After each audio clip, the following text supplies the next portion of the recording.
Bonjour les amis, non, je ne fais pas une mauvaise imitation d'aldostérone, salut Aldo.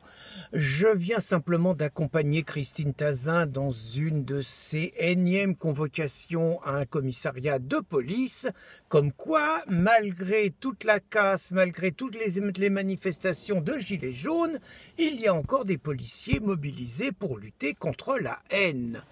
Donc, il est 14 h à l'heure où je vous parle. Nous avons donc entendu le Premier ministre Édouard Philippe nous annoncer ces mesures.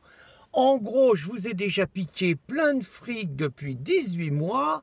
Je voulais vous en piquer juste un tout petit peu plus, mais j'ai entendu votre colère, j'ai retiré le bouchon de cire, et donc je suspends les mesures pendant 6 mois. Vous pouvez partir en vacances tranquillement le 1er juillet 2019, et là, évidemment, on va tout rétablir. Mais est-ce que ces gens-là prennent les gilets jaunes? Est-ce que ces gens-là prennent les Français pour des imbéciles et des demeurés? Croient-ils que nous allons oublier, notamment chez Édouard Philippe, les 80 km/h, la répression routière, mais surtout tout le fric qu'ils nous ont piqué? Croient-ils qu'il suffit d'aujourd'hui qu'ils nous disent du passé faisons table rase, on s'embrasse sur la bouche, pour que tout le contentieux du mouvement des Gilets jaunes soit terminé? Ce que nous voulons, c'est que 40 ans de mise à mort de la France, 40 ans de mépris des Français dits d'origine, dits de souche, dits populaires, 40 ans d'extorsion de fonds auxquels ils se sont livrés, 40 ans de vol de notre travail pour les plus puissants, mais vol de notre travail aussi pour les oisifs, vol de notre travail pour l'immigration, vol de notre travail pour les hauts fonctionnaires, vol de notre travail pour toutes les associations inutiles, vol du travail des actifs pour faire tenir l'appareil et pour faire tenir la boutique. Eh bien non, ça ne va pas suffire.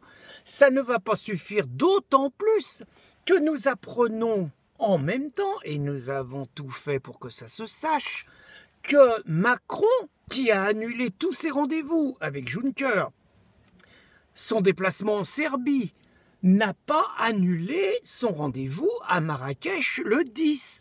Et que le 10, ce mec-là veut signer le pacte de Marrakech, qui va simplement signifier qu'il va falloir que nous, les Français, nous acceptions encore davantage de nouveaux venus, de clandestins et d'immigrés, au nom simplement d'une chose, c'est que l'immigration devient un droit que nous allons devoir payer.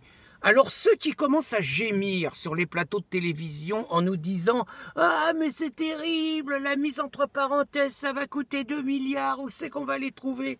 Les 2 milliards, c'est très facile. Nadine Morano, qui est parfois bonne, a expliqué que toutes les nouvelles mesures sur l'immigration, c'était 4,5 milliards. 4,5 milliards.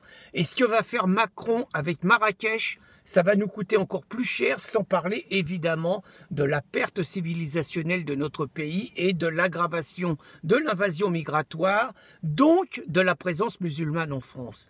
Alors si vraiment Édouard Philippe a pensé qu'il suffisait d'annoncer ces 3 mesures dans le genre « je vous ai tout volé, mais je vous en ai volé, j'annule ce que j'allais vous voler » et que ça va suffire, bien sûr que non. À samedi 8 les amis.